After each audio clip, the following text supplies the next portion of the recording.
que todavía no he ingresado. Pero bueno, vamos a ver, porque le mencioné que pues la iba a tomar en cuenta para que me ayudara para poder relacionar los códigos, para ver de qué forma la apoyaba para poder que se le facilitara. Bueno, entonces, les cuento que ya estoy haciendo, Rita, dime Rita,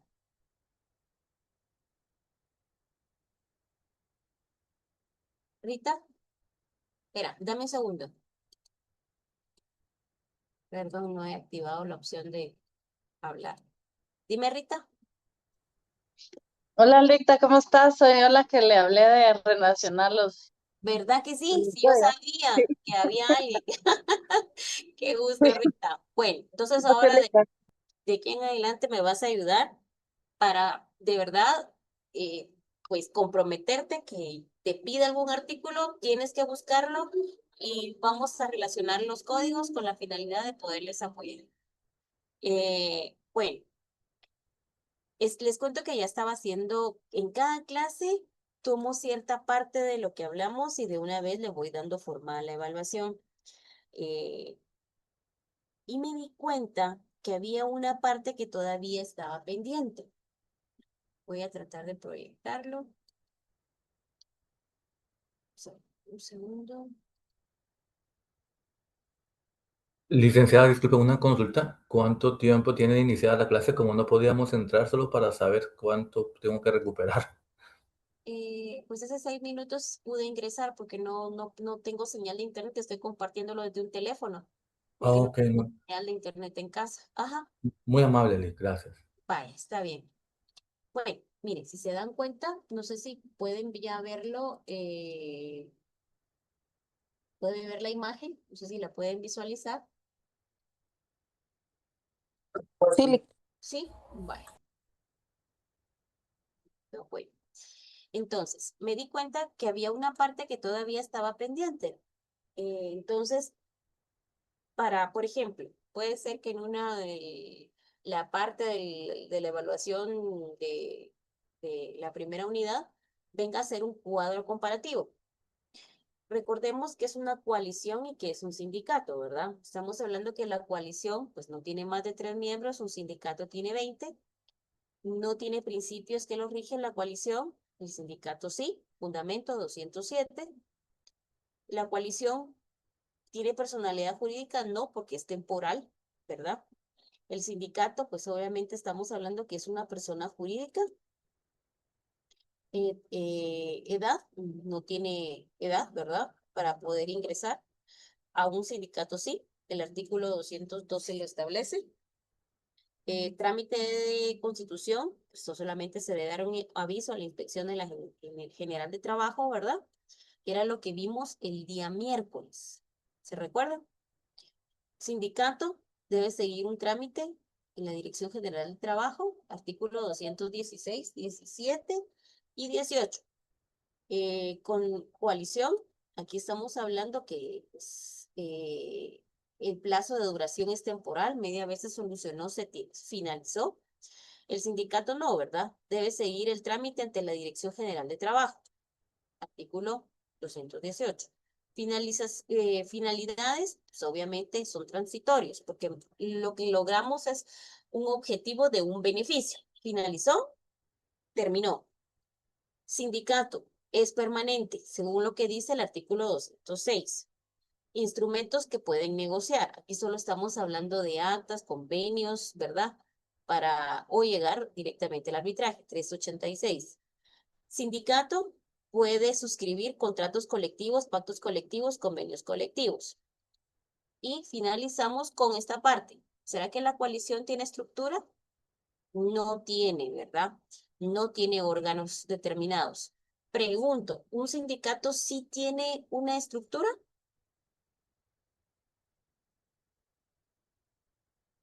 Sí, Sí, ¿Cuál tiene es? comité ejecutivo. ¿Solo ejecutivo? Una asamblea general y un consejo consultivo. Perfecto, muy bien. Ahora les pregunto, ¿dónde lo puedo fundamentar?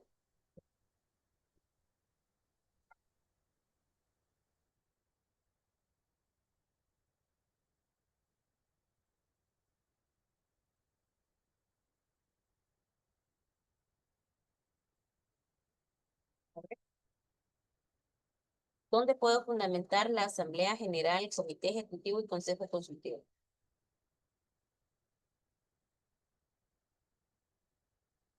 Ir a comprar mate. En el 224, licenciada, del Código de Trabajo del Consejo Consultivo. Ujú. ¿Qué más?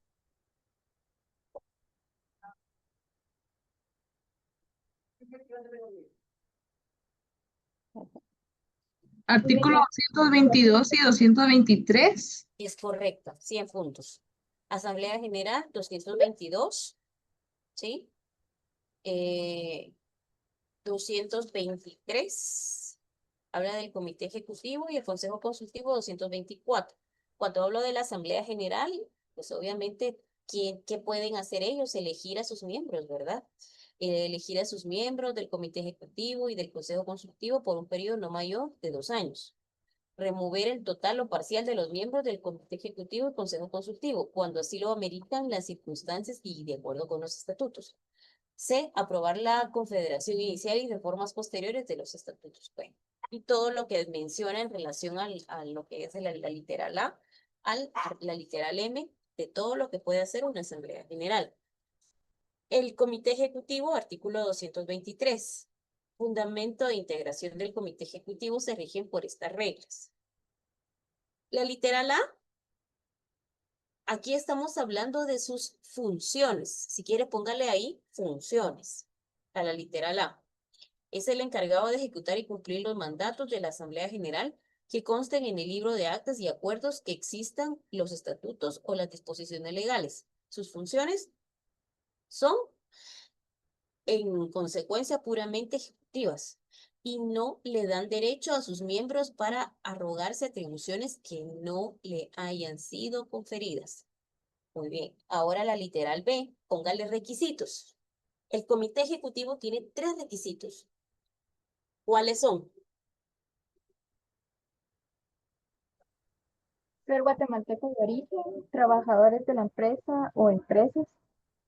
Muy bien. Cuando hablamos, me mencionó 2 y falta una.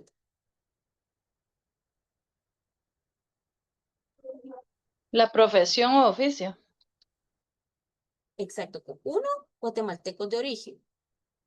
2, trabajadores de la empresa o empresas. Y 3, cuando se trate de un sindicato de los mismos de la profesión, oficio o actividad económica que corresponde. Cuando hablamos de guatemalteco de origen, ¿qué es guatemalteco de origen?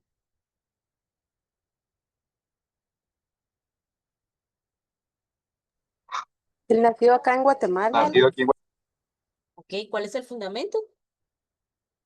El artículo 144 de la Constitución. Es correcto. Entonces póngale ahí, ver artículo 144 de la Constitución Política de la República de Guatemala. Por si en determinado momento le agarran los nervios, sabe cómo fundamentar qué es guatemalteco de origen. ¿Ok? Muy bien. Bueno, entonces dejamos de compartir. Entonces nos falta, ¿verdad? Fusión, ¿se puede fusionar? La coalición no se puede fusionar. El sindicato se puede fusionar. ¿Por qué se puede fusionar el sindicato? ¿O en qué momento? ¿O la ley lo permite? ¿En qué caso lo permite?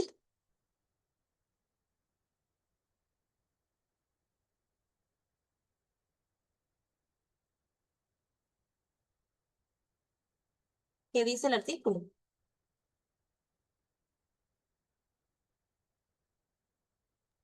Dice que cuando son 2 o más sindicatos de la misma naturaleza, pueden fusionar. Misma naturaleza. Entonces, tiene que ser, el requisito es que sea de la misma naturaleza. Muy bien. La extensión de impuestos. La coalición dice que no hay regulación especial, ¿verdad? Que obviamente pues no hay algo que le indique que tenga que pagar algún tipo de impuesto. Sindicato, pregunto, ¿ellos están exonerados? ¿Sí, licenciada? Excelente, muy bien. Fundamento, artículo 210. Coalición, clasificación. Ellos no tienen una clasificación específica, ¿verdad? Ahora, ¿el sindicato será que tiene una clasificación?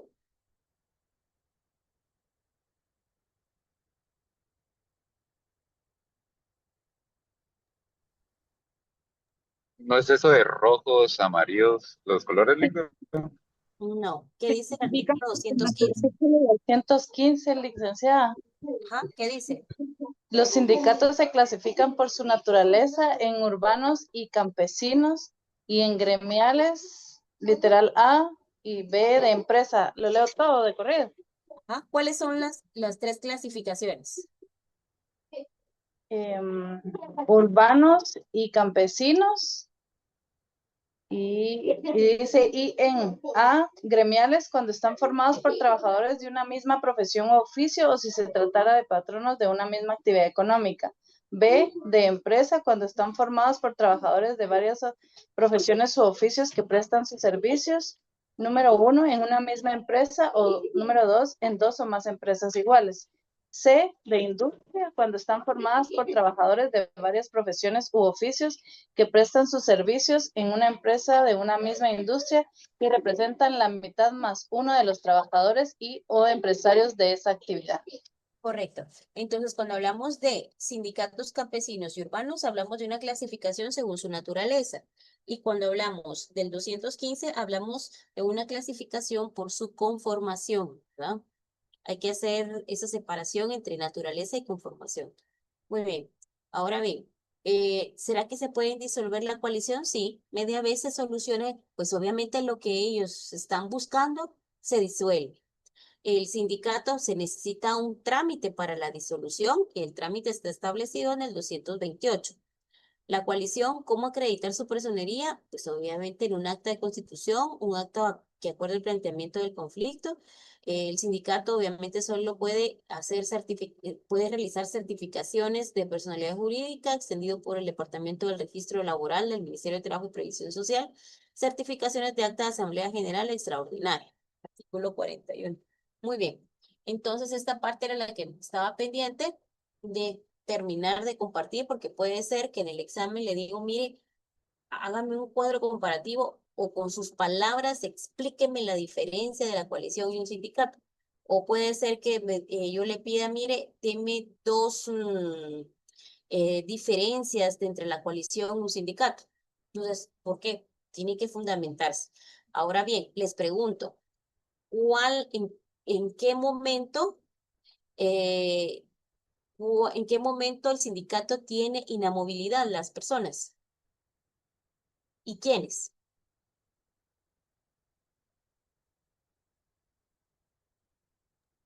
Los miembros del comité ejecutivo cuando estén en formación de un sindicato. Excelente. ¿Y qué más? Ya Ese es no recuerdo. ok. Se los acabo de compartir. A ver, ¿qué más?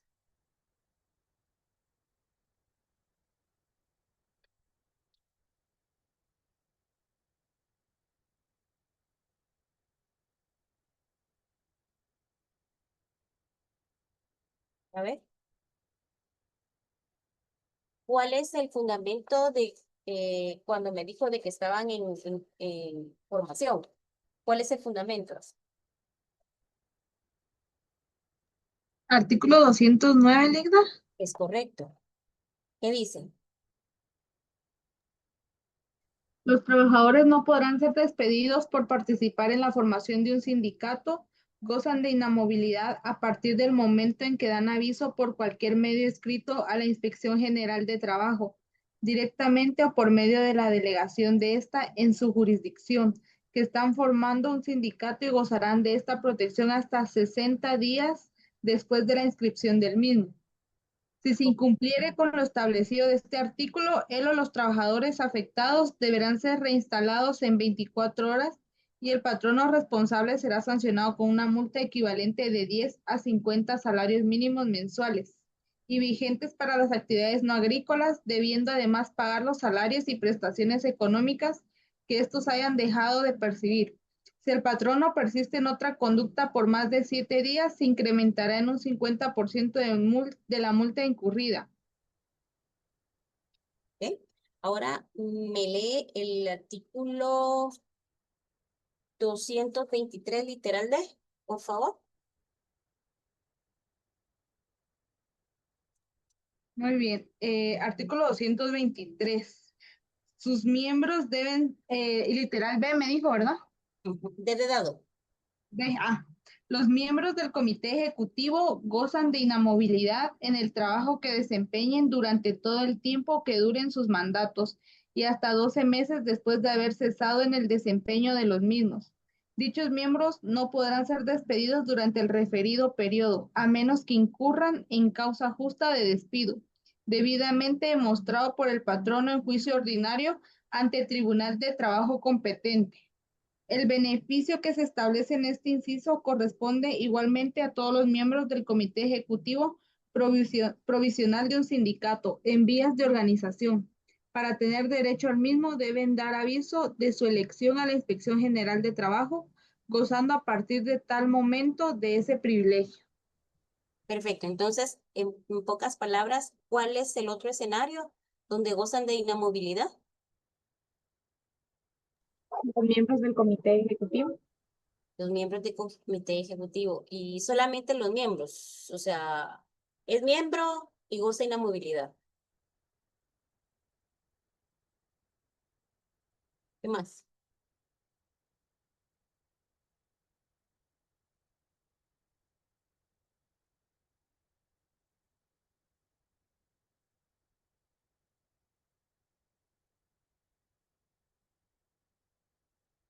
A ver.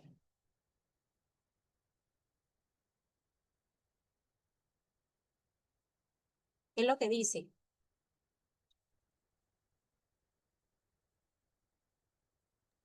Que aún gozará 12 meses después de haber cesado el desempeño de los mismos. Ok, entonces ya no es parte del comité ejecutivo, ¿verdad?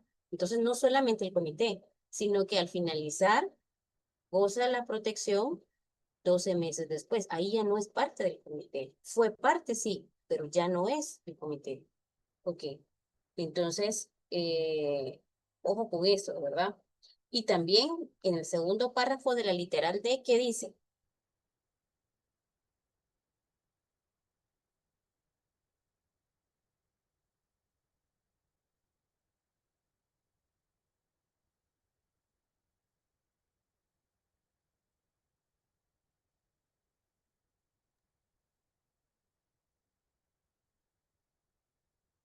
¿Quiénes gozan ese beneficio?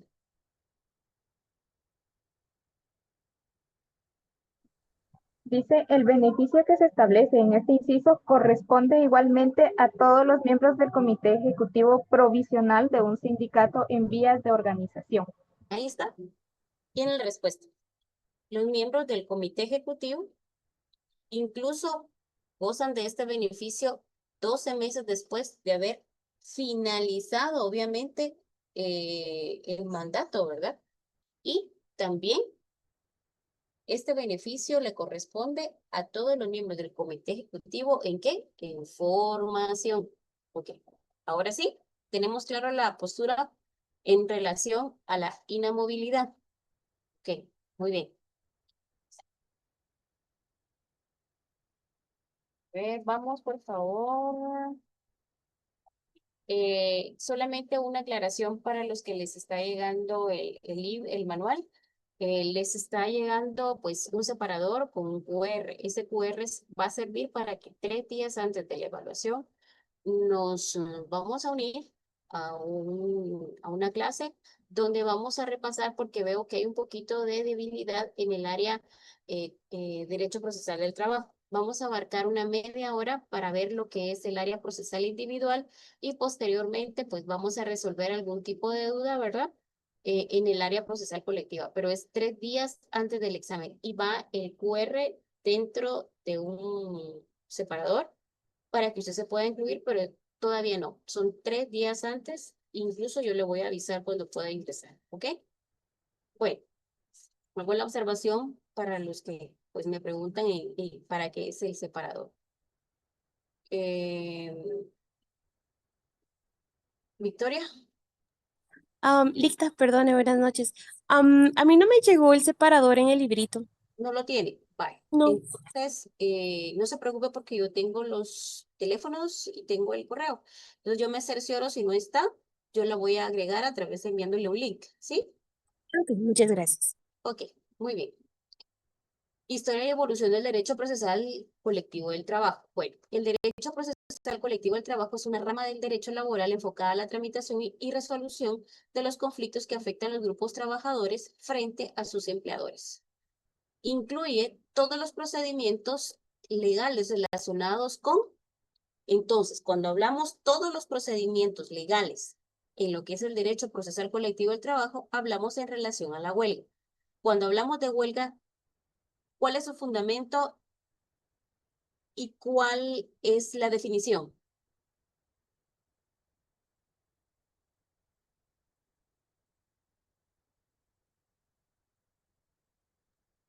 Artículo fundamento. 206. ¿Huelga? Ay, no, perdón. El artículo 239 del Código de Trabajo dice Excelente. que la huelga es la suspensión y abandono temporal del trabajo en una empresa acordados, ejecutados y mantenidos pacíficamente por un grupo de 3 o más trabajadores, previo cumplimiento de los requisitos que establece el artículo 241, con el exclusivo propósito de mejorar o defender frente a su patrono los intereses económicos que sean propios de ellos y comunes a dicho grupo. Los tribunales comunes deben sancionar de conformidad con la ley todo acto de coacción o de violencia que se ejecute con ocasión de una huelga contra personas o propiedades. Excelente. Muy bien. Pregunto, ¿cuántas personas necesito para irme a huelga? 3 o más trabajadores. Excelente. 3 o más trabajadores. Cuando hablamos que si yo me puedo renunciar a mi derecho de irme a huelga, ¿cómo me dirían que yo no puedo renunciar?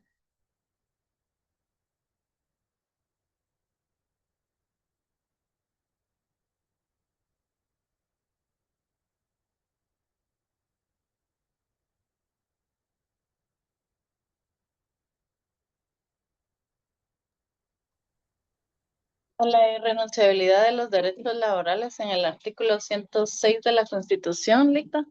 Correcto. ¿Y cómo usted me defendería que pues se reconoce el derecho de huelga siempre y cuando se ejerza conforme a la ley?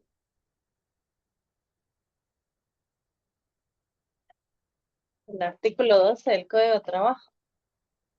El artículo 12. ¿Qué dice el artículo 12? Voy. Son nulos ipso iure y no obligan a los contratantes todos los actos o estipulaciones que impliquen renuncia, disminución o tergiversación de los derechos que la Constitución de la República, el presente código, sus reglamentos y las demás leyes y disposiciones de trabajo o de previsión social otorguen a los trabajadores, aunque se expresen en un reglamento interior de trabajo, un contrato de trabajo u otro pacto o convenio cualquiera. Ok, muy bien, eso es de la irrenunciabilidad. El 12 va relacionado con el artículo 106, que habla de la irrenunciabilidad. Mi pregunta fue, constitucionalmente se reconoce el derecho de huelga siempre que se ejerza conforme a la ley. ¿Cómo me lo podría fundamentar usted? Con el artículo 104 de la Constitución, derecho de huelga y paro. Excelente, muy bien. Entonces, estamos hablando que para que exista, obviamente, ese derecho debe cumplir ciertos requisitos. ¿Los requisitos los encuentro en dónde? Eso lo hablamos el miércoles. En el 241 del Código de Trabajo. 241, ¿verdad? ¿Cuáles son esos 3 requisitos?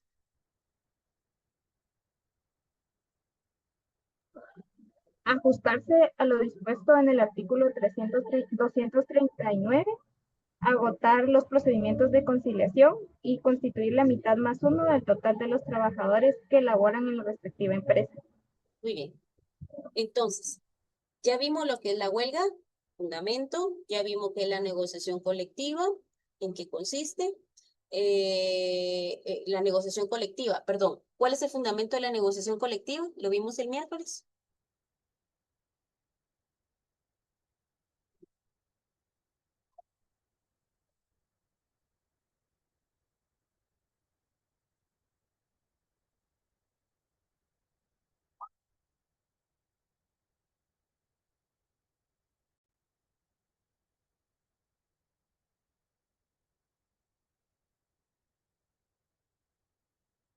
es la negociación colectiva.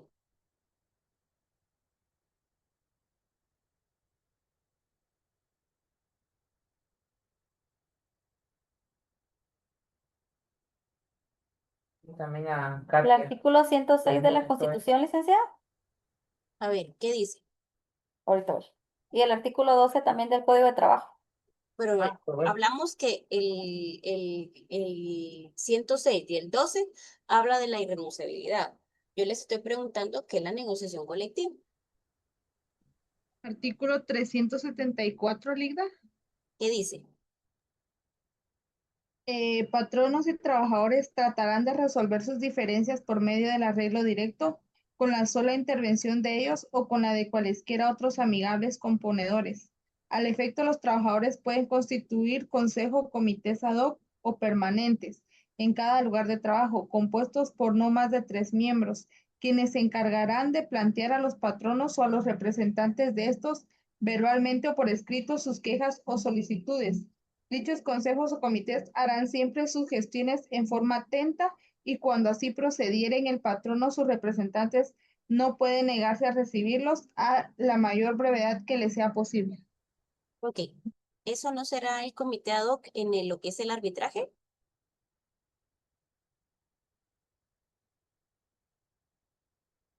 ¿Se recuerdan que nosotros leímos el artículo 51?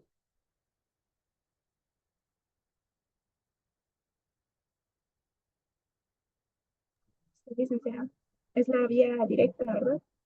Ujú, ¿correcto? Estamos Correcto. hablando que esa negociación es, ¿qué dice el 51? Dice artículo 51. Todo patrono que emplee en su empresa o en determinado centro de producción, si la empresa, por la naturaleza de sus actividades, tiene que distribuir la ejecución de los trabajadores en varias zonas del país, los servicios de más de la cuarta parte de sus trabajadores sindicalizados, está obligado a negociar con el respectivo sindicato cuando éste lo solicite un pacto colectivo. Al efecto, se debe observar las siguientes reglas. A. El porcentaje a que se refiere el párrafo anterior se debe calcular sobre la totalidad de los trabajadores que presentan sus servicios en dicha empresa o centro de producción determinado. B. Si dentro de la misma empresa o centro de producción existen varios sindicatos, el pacto colectivo debe negociarse con el que tenga mayor número de trabajadores afectados directamente por la negociación, en cuyo caso no puede celebrarse en condiciones menos favorables para los trabajadores que las contenidas en los contratos vigentes dentro de la propia empresa o centro de producción. C. Cuando se trate de una empresa o de un centro de producción que por la índole de sus actividades emplee trabajadores pertenecientes a diferentes profesiones u oficios, el pacto colectivo debe negociarse con el conjunto de los sindicatos que represente a cada una de las profesiones u oficios, siempre que estos se pongan de acuerdo entre sí. En el caso de que no lleguen a este acuerdo, el sindicato correspondiente a cada profesión u oficio puede exigir que se negocie un pacto colectivo con él para determinar las condiciones relativas a dicha profesión o oficio dentro de la mencionada empresa o centro de producción. Hasta Para ahí. la... Ahí, Ok. muy bien. Entonces quedamos que el 51, si usted se da cuenta, es ese diálogo, ¿sí? Entonces póngale en grande negociación colectiva, ¿sí? A ese 51.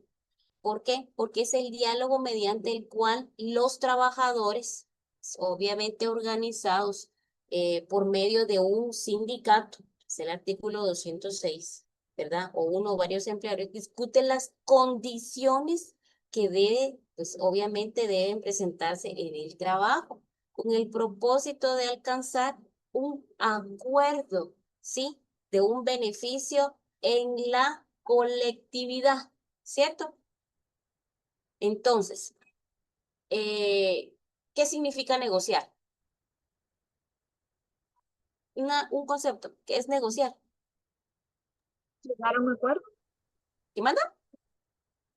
Llegar a un acuerdo. Llegar a un acuerdo, ¿verdad? Muy bien. Intercambiar propuestas. Muy bien. Entonces, si se da cuenta, el 51 habla de eso, ¿sí?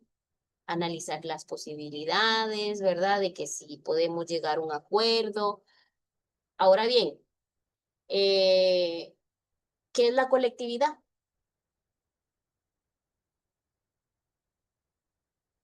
¿Qué es la colectividad?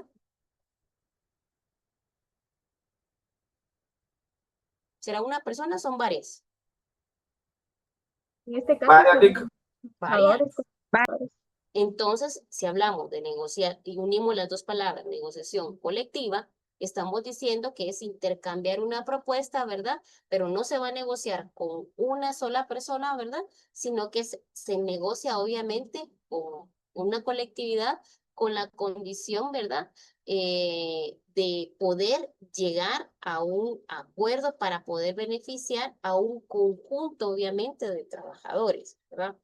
¿Qué estamos pidiendo pues en esa negociación colectiva? Pues un aumento salarial, estamos pidiendo mejores jornadas de trabajo, licencias, estamos pidiendo bonos, estamos pidiendo, que era lo que les decía yo anteriormente, un mejor procedimiento disciplinario. O sea, nosotros podemos discutir a través de la negociación colectiva. Ojo, porque eso ya lo habíamos visto el miércoles, ¿sí? Bueno, hablamos otro instrumento o procedimiento legal en el conflicto colectivo, en el área procesal colectiva, estamos hablando de una conciliación. Les recuerdo que hablamos de la conciliación en el área procesal individual y existe la conciliación en el área procesal colectiva. Si hacemos en una balanza, pregunto, ¿a qué se refiere la conciliación en el área procesal individual? ¿A qué se refiere? ¿Y cuál es su fundamento? Eso ya lo vimos el miércoles. Un repaso así express. A ver, ¿cuál era el fundamento?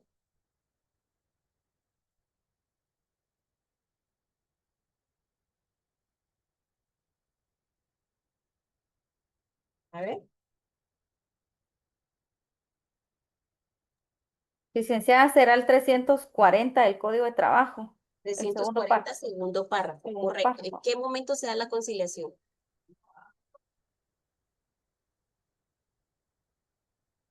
Contestada la demanda y la reconvención, si la hubiere, el juez procurará avenir a las partes, Muy bien. proponiéndoles fórmulas ecuánimes de conciliación y aprobará en el acto cualquier fórmula de arreglo en el que conviniere, siempre que no se contraríen las leyes, reglamentos y disposiciones aplicables. ¿Ok? Ahora bien pregunto, Carlos, una la pregunta. conciliación, Viendo cómo es la clasificado. conciliación es una fase también dentro dentro de la audiencia, ¿verdad? Que es la tercera fase. Muy bien. Pregunto, ¿el acta que se levanta en esta conciliación tiene carácter de título ejecutivo?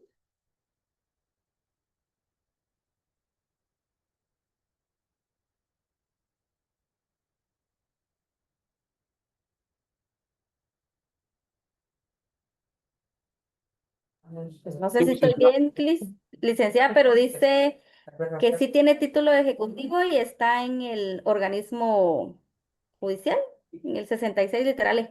No sé si La estoy ley mal. del organismo judicial. Sí. En el organismo judicial no, en la ley. La ley de los...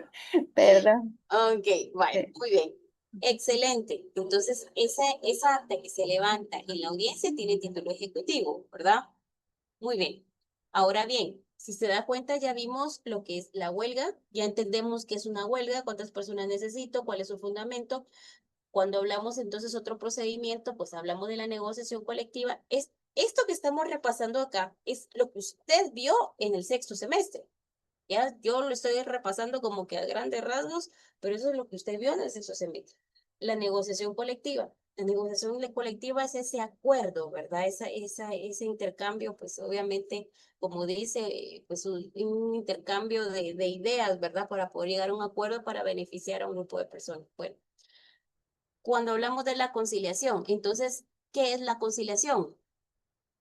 La conciliación en el área procesal colectiva, pues obviamente, pues si las partes, obviamente, llegan a un acuerdo, a un convenio, pues obviamente en la conciliación se da por terminado lo que es, ¿qué le dijera yo? se da por determinado pues la controversia, ¿sí? Vámonos por favor al 386.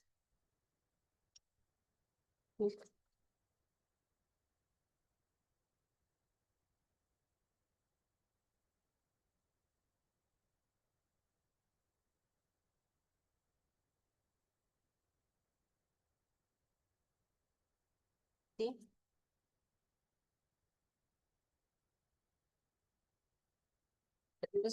Perdón. Y en 382 le pone del 382 al 393. Póngalo así en grande y póngale trámite. 382 al 393. Vamos a iniciar acá. 382 al 393 y póngale en grande trámite.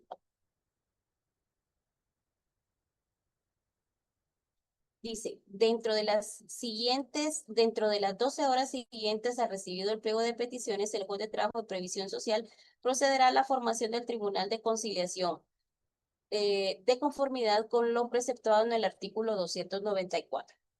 Perfecto. Hagamos una parada acá y nos vamos por favor, al 294.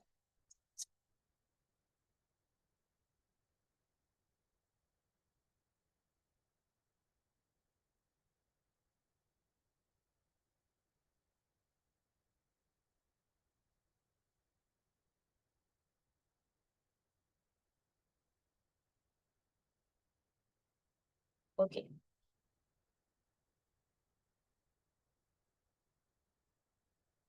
Vámonos al 293, que inicia el capítulo 3.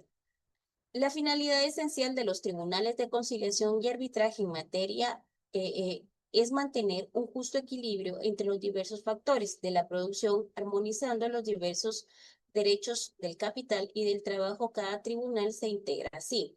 Entonces, ¿cómo integro el tribunal?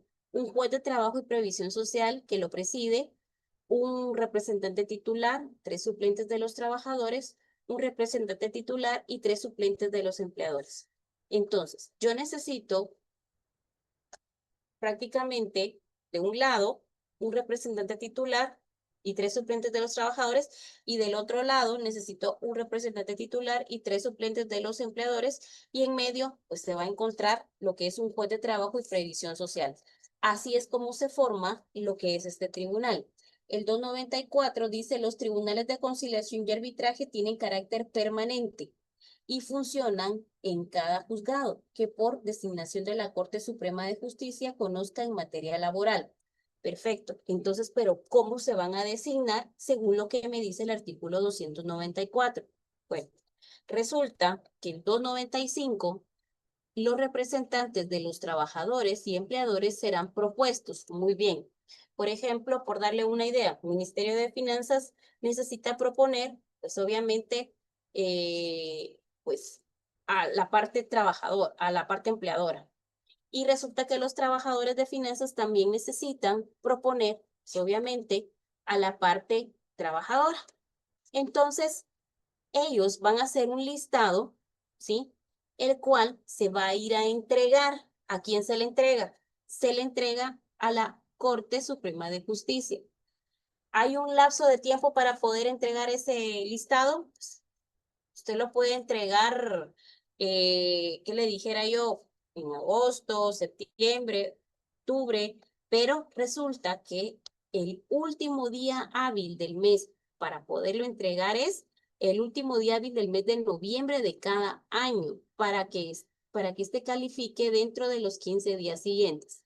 Si los candidatos a ser nombrados reúnen o no las calidades que la ley exige, o sea que tienen que reunir calidades, o sea, tienen ciertos requisitos, pues estas personas que vamos a proponer. Sí, y ahí en el 295, póngale por favor ver 296. En ese 296 habla de los requisitos, póngale en grandes requisitos de los representantes. Estas personas deben ser guatemaltecas naturales, de los comprendidos en el artículo 6 de la Constitución de la República, mayores de 21 años, de instrucción, buena conducta, notorios, ciudadanos en el ejercicio de sus derechos y del Estado seglar. Además, deben ser domiciliados de la zona jurisdiccional del juzgado respectivo. No pueden ser conciliadores ni árbitros los abogados ni los miembros del organismo judicial, salvo pues obviamente el presidente del tribunal, ¿verdad? Entonces, ¿y quién es el presidente del tribunal?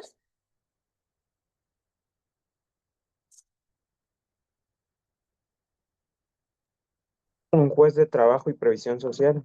Excelente, así es correcto. Entonces, en este caso, pues así es como se tiene su integración, ¿sí? Los juzgados, los tribunales de conciliación y arbitraje, cómo se integra, la forma de que pues se presenta lo que es ese listado y los requisitos que cada uno pues debe de contener. Entonces, ya que conocemos pues esa integración, esos requisitos, ahora sí ya entendemos que los tribunales de conciliación y arbitraje tienen carácter permanente y funcional en cada juzgado que por designación de la Corte Suprema de Justicia conozcan en materia laboral. El presidente del tribunal convocará a los representantes de los trabajadores y patronos cuando sea necesario integrar dicho tribunal. Los suplentes serán llamados en el mismo orden de su elección o designación. El juez, quien integre los tribunales de conciliación y arbitraje, devengará en concepto de dietas las sumas que decida la Corte Suprema de Justicia, la cual deberá incluir anualmente, pues, en su presupuesto, suficientes recursos para ir gestionar conforme a la ley transferencias necesarias por ese fin. Los tribunales de conciliación y arbitraje conocen en primera instancia y este párrafo fue reformado. Pero usted ya sabe cómo se forman, cómo se integran, cuáles son los requisitos. Muy bien. Entonces, ahora bien, viene lo que es la palabra conciliación, que es de lo que yo le mencionaba a usted. Regresamos nuevamente al 382 y ahora sí entendemos. Dentro de las 12 horas siguientes al recibido el pliego de peticiones, el juez de trabajo A. Pero aquí tenemos otra palabra que todavía no hemos visto. Pliego de peticiones. No me vayan a confundir el pliego de posiciones con el pliego de peticiones. ¿Cuál es la diferencia entre ellos dos?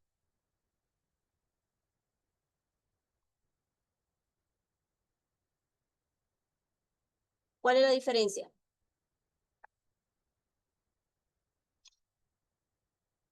¿Quién tiene alguna duda? Lida, ahí sí nos clavó porque no había entendido esa Y es parte. el pliego de posiciones, es a la hora de la audiencia, licenciada. ¿Qué postura voy a asumir yo en respecto a cierto auto o resolución del juez? Y el pliego de peticiones, pues como bien lo estamos viendo, son aquellas solicitudes que nosotros vamos a hacer al juez, ¿verdad? En este caso, en este caso al patrono, perdón. Ujú. Bueno, el pliego de posiciones es un documento, ¿sí? Es una hoja, la cual tiene una lista de preguntas, ¿sí? La cual se le realizará a la otra parte y se encuentran de un sobre que se conoce como plica. Pero esa es en la confesión, licenciada. Correcto. Pero esas son el pliego de, estamos hablando, por eso le dije, no me vaya a confundir el pliego de posiciones con el pliego de peticiones. Eso es ¿Sí? cuando se trata de una persona jurídica, que a través del representante legal van a contestar las preguntas de la plica. Pero sí yo no me la sabía por pliego de posiciones. Así se llama el laboral, el pliego de posiciones. ¿Sí? ¿Sí? Entonces, es un documento, obviamente, que se presenta, obviamente, una serie de preguntas, ¿verdad? Deberá, el cual se debe responder en un juicio laboral. Ahora bien, eh, el pliego de peticiones lo encuentro en el artículo 381. ¿Alguien me puede ayudar a leerlo, por favor?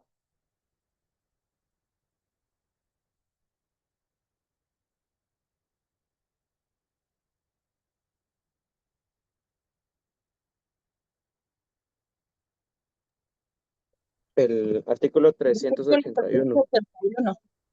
Dale tú. Ujú.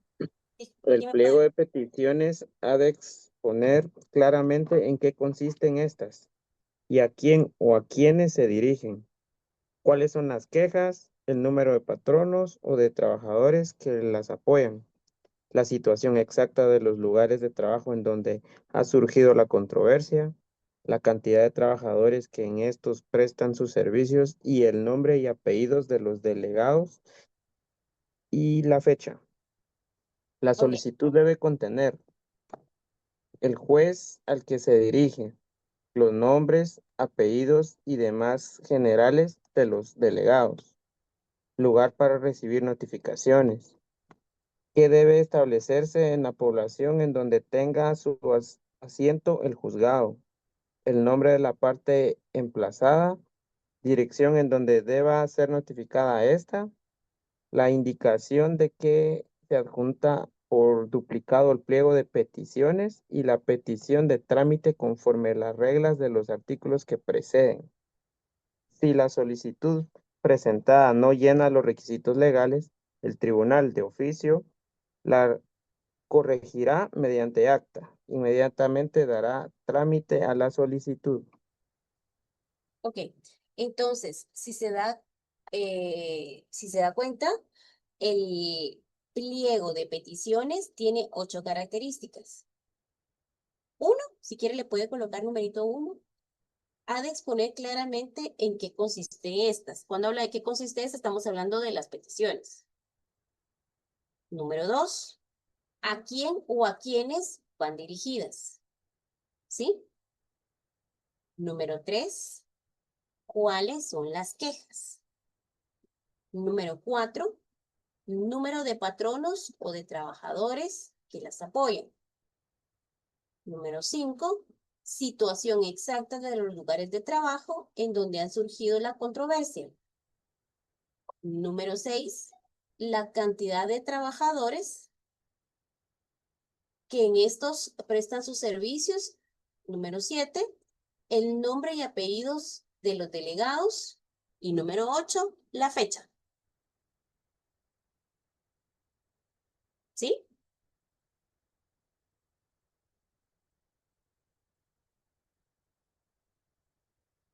¿Ya? Elida. Vale.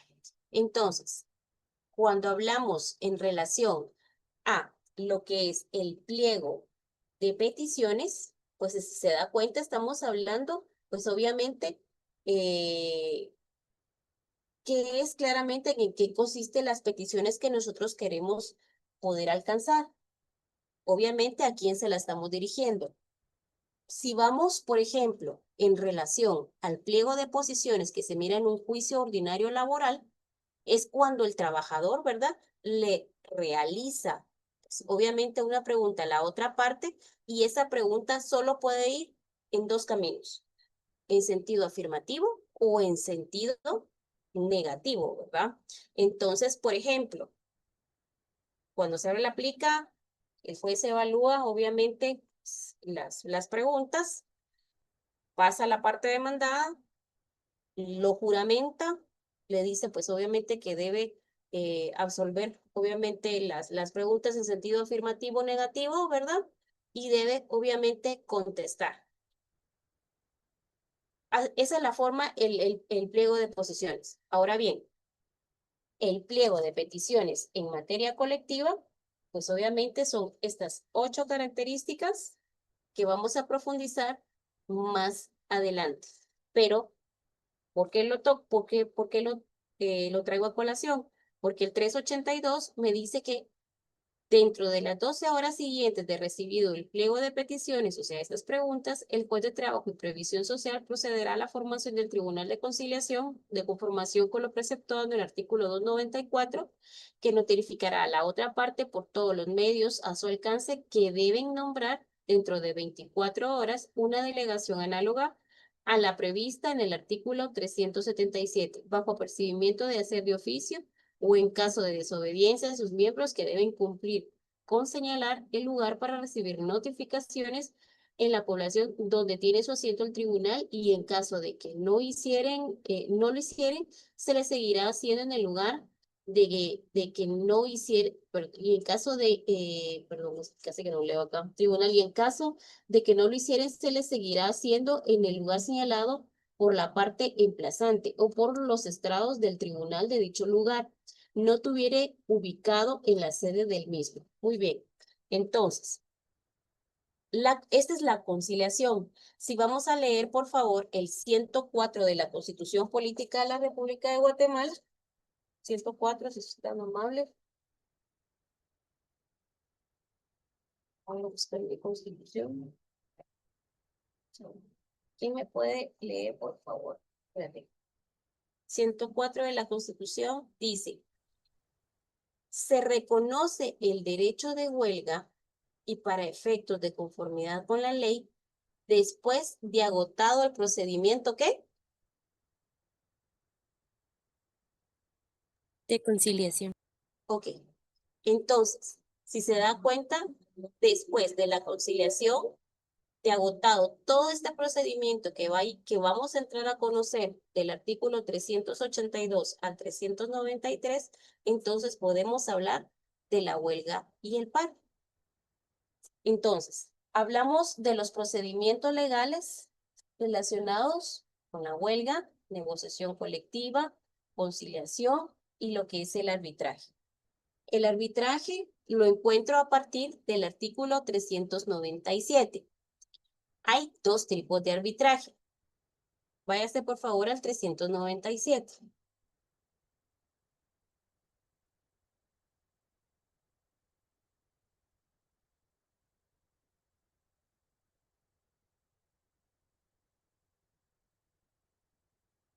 ¿Qué dice? El arbitraje procede potestativamente. Y ahí hágame favor, póngale, también puede ser denominado y póngale entre paréntesis voluntario.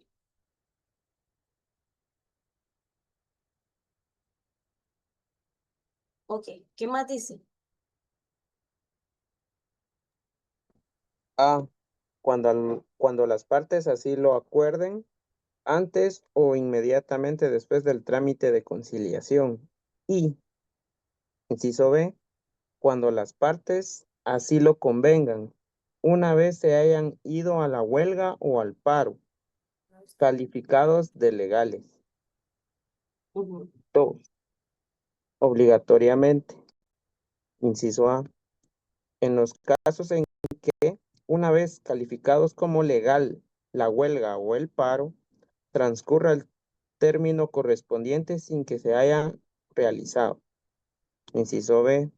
En los casos previstos en los incisos A y D del artículo 243 de este código y, inciso C, en el caso de que solicitada la calificación de legalidad o ilegalidad de huelga, una vez agotado el trámite de conciliación, no se llenare el requisito a que alude el inciso C del artículo 241 de este código, y siempre que el número de trabajadores que apoyen el conflicto constituya por lo menos mayoría absoluta del total de laborantes que trabajen en la empresa o centros laborales de que se trate.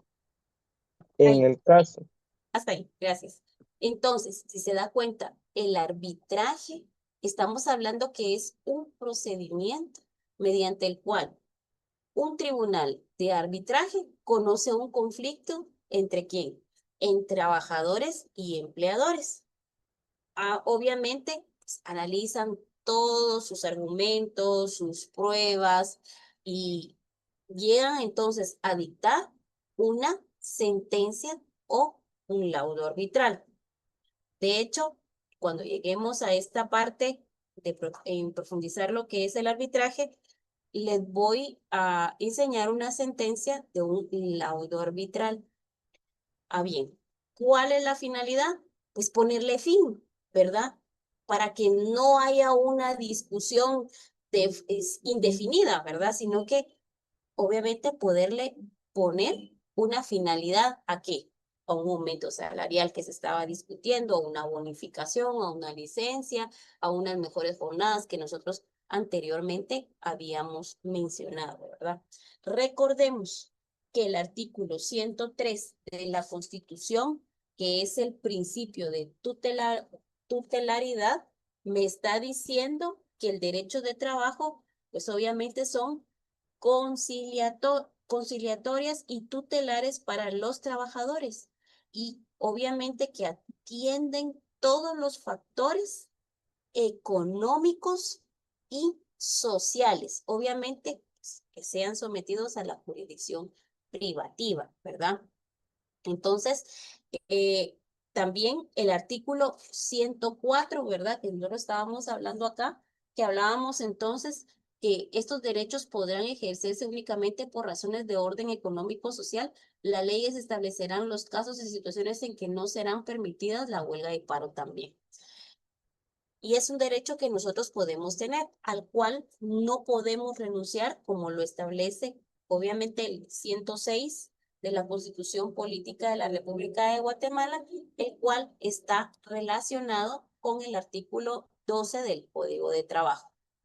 Ok, bueno, entonces vamos a dejarlo hasta acá. Mis disculpas por conectarme yo un poquito tarde, pero no tenía internet. De hecho, estoy conectada a través de un celular que estoy compartiendo señal, ¿verdad?